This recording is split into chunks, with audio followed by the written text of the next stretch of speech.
Periodismo objetivo, responsable y equitativo.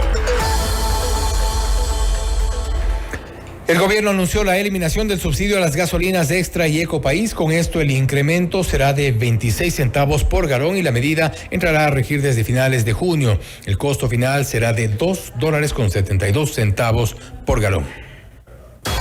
La noticia requiere profundidad. En Notimundo están los protagonistas de la noticia. Y para analizar más detalles sobre este tema, estamos con el economista Jaime Carrera, director del Observatorio de la Política Fiscal, a quien le damos la más cordial bienvenida, economista. Gracias por estar con nosotros. Fausto Yepes le saluda, bienvenido. Gracias a la invitación, don Fausto. Un saludo a usted y a la audiencia. Hemos escuchado en una entrevista anterior la reacción del doctor Napoleón Cabrera, presidente de la Confederación de Transporte Terrestre, y él nos ha dejado una duda que creo que es importante zanjar, o no sé si es que esto nos lleva a una preocupación aún mayor. No existe o no existiría realmente una base de datos concreta sobre los beneficiarios de esta compensación anunciada por el gobierno. Hablamos de conductores de taxis, tricimotos, mototaxis y transporte mixto, pero sin una base de datos, ¿cómo tenemos la certeza o cómo hacemos un anuncio? Bueno, sí, siempre va a tener grandes dificultades compensar la elevación del subsidio, la disminución del subsidio a los combustibles. Evidentemente es un tema complejo. Ya de esto venimos hablando durante años.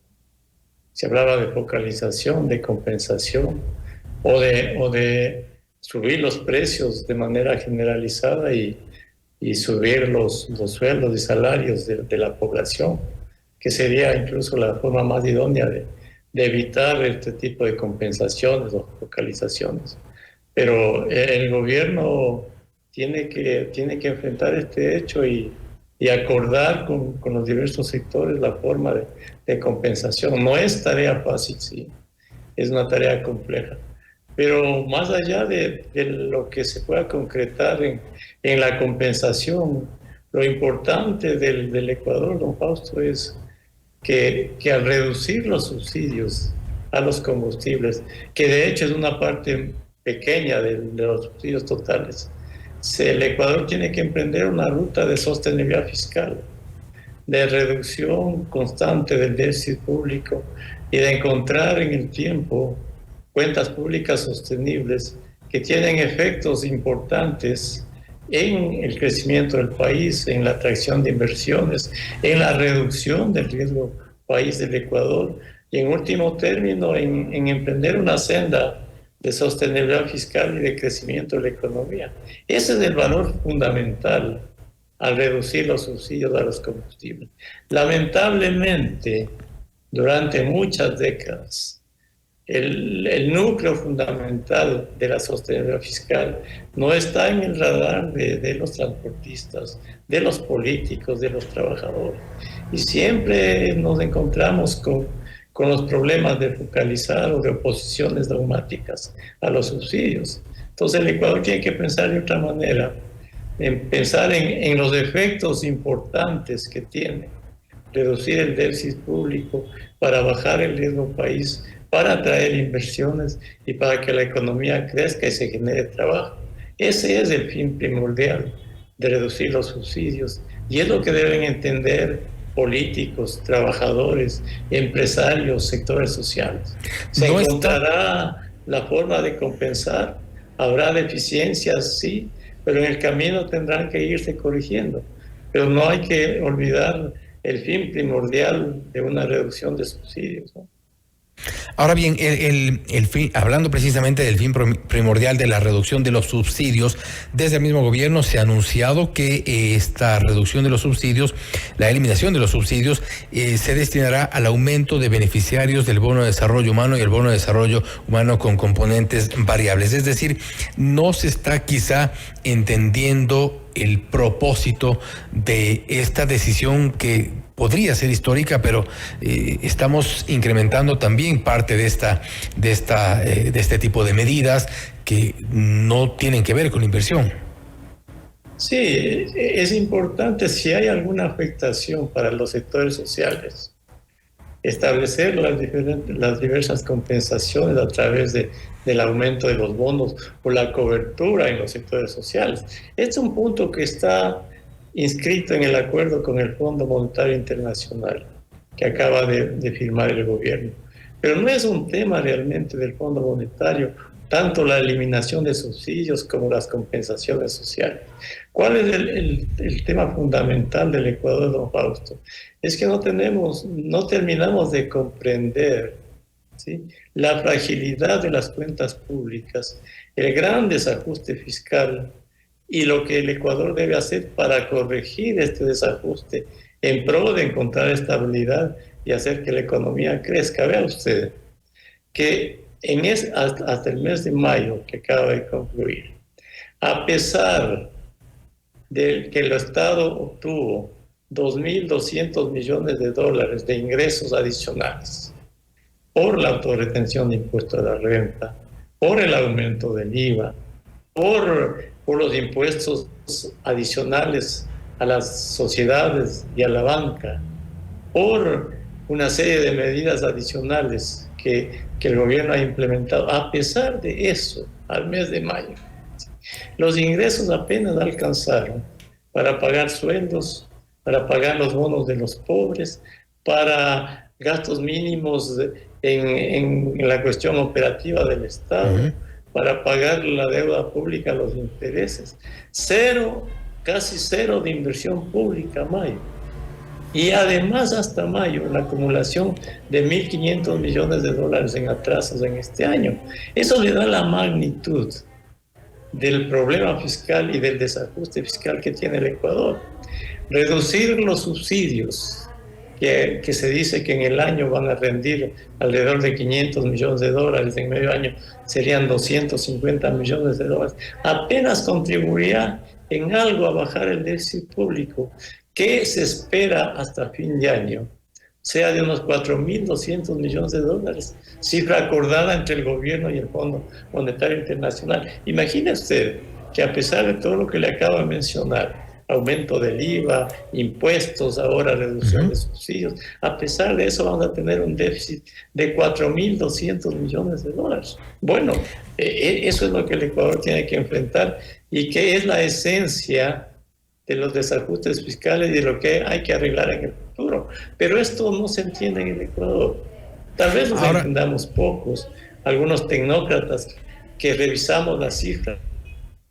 Ahora, yo creo que es importante también un poco quizá aterrizar el análisis a lo que le puede eventualmente convenir a la gente. Si bien hay un número importante de transportistas que van a recibir esta compensación, habrá también cierta incomodidad, asumo yo, en quienes carguen ya desde finales de junio con combustible sus vehículos, pero la decisión de alguna forma tiene algún tipo de beneficio mucho más allá de lo que pueda ser haber sido anunciado por el gobierno. Me refiero en el contexto general que vivimos. Bueno, el beneficio para toda la sociedad en su conjunto, es iniciar una ruta de sostenibilidad fiscal que le permita al Ecuador en el mediano y largo plazo bajar el riesgo país, aumentar inversiones, generar trabajo, generar las condiciones para arreglar los problemas de la seguridad social, de los atrasos con los municipios, de incrementar la inversión pública. Es decir, lamentablemente el Ecuador, y no ahora, en los últimos 40 años, ha estado siempre dando las vueltas en este tipo de visiones cortas, ¿no? ¿Cuánto me beneficia como transportista o me perjudica? ¿A quién compensamos? ¿A quién no compensamos? Y en ese vaivén de los últimos años, el Ecuador ha perdido miles de millones de dólares en subsidios a los combustibles, ¿no?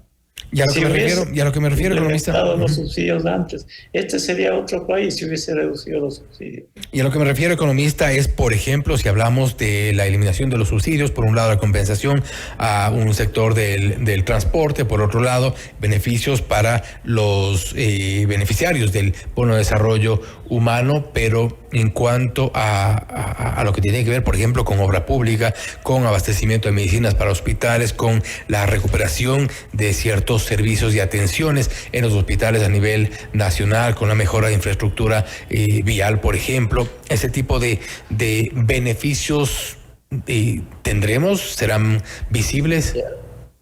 Usted menciona un punto importante, y esto es lo que hay que decirle al país con absoluta claridad y desmitificar. No porque se reduce el subsidio a los combustibles va a haber abundancia de recursos para la educación, para salud, para medicinas, para la obra pública, como usted menciona.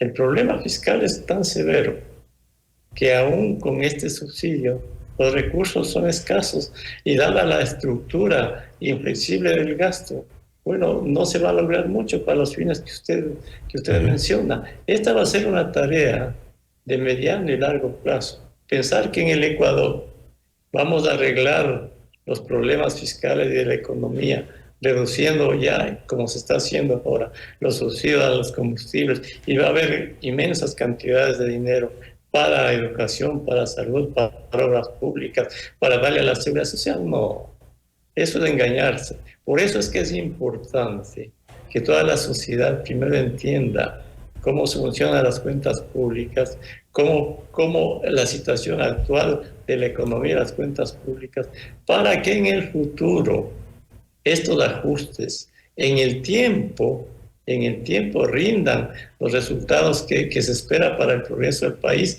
y allí sí tengamos recursos para todo lo que usted menciona. ¿Y cómo se van a lograr recursos en el tiempo? A través del flujo de inversiones, a través de una economía que crezca a tasas elevadas, a través de que, bajando el riesgo país, vengan capitales, a través de que los bancos con un riesgo país bajo traigan recursos del exterior y alimenten el crédito para las inversiones, y allí se genere trabajo. Es decir, los problemas de un país como el Ecuador, con debilidades fiscales y económicas, no se arreglan solo con una reducción escasa de los subsidios. Se necesitan medidas de mediano y largo plazo y paciencia colectiva. Usted me va a decir, bueno, ¿qué paciencia les vamos a pedir a los pobres que no tienen con qué comer, o a las personas que necesitan inversión y trabajo? Bueno, es que en la economía no hay soluciones fáciles. Son soluciones de mediano y largo plazo, y de perseverar en determinadas políticas. Lamentablemente es así. Mire usted que el Ecuador apenas produce $500 al mes por persona. Con eso, ¿qué se puede hacer en el Ecuador? O en términos de la gente común que nos está escuchando. Si alguien tiene un ingreso mensual fijo de $500 al mes, bueno, con eso no puede vivir. Peor aquellos, o los pobres o los informales, que viven con $200, con $300 al mes. Imposible que puedan tener una vida digna. Entonces el Ecuador necesita duplicar, triplicar su ingreso por habitante. Pero esta va a ser una tarea de 10, de 15, de 20 años. Y eso es lo que tiene que entender el Ecuador. Esta reducción de subsidios es un paso apenas tibio en esa dirección en la que hay que perseverar. Así es que esperar que de aquí haya abundancia para todo lo que la sociedad requiere, eso es engañarse, don Fausto. Creo que es importante, ha sido importante ese análisis para poder aterrizar lo que se ha anunciado ahora desde el gobierno y no sobredimensionar los beneficios de la eliminación de los subsidios a las gasolinas, en este caso a la Extra y a la Ecopaís. Economista Carrera, nuevamente gracias por haber estado con nosotros. Gracias a la invitación, un gusto, una buena noche. Gracias, buenas noches. Ha sido el economista Jaime Carrera, director del Observatorio de la Política Fiscal, hablando sobre la eliminación del subsidio a las gasolinas. Una buena decisión, pues en principio parece una buena decisión. No obstante, invita a aterrizar un poco sobre esta propuesta, no sobredimensionar los beneficios, pues para resolver otros problemas que están pendientes se requerirá más tiempo y otro tipo de decisiones. Problemas, por ejemplo, la falta de medicinas en los hospitales, la falta de infraestructura para los sistemas de educación, también la obra pública. Esto es Notimundo Estelar, siempre bien informados. Usted está escuchando Notimundo.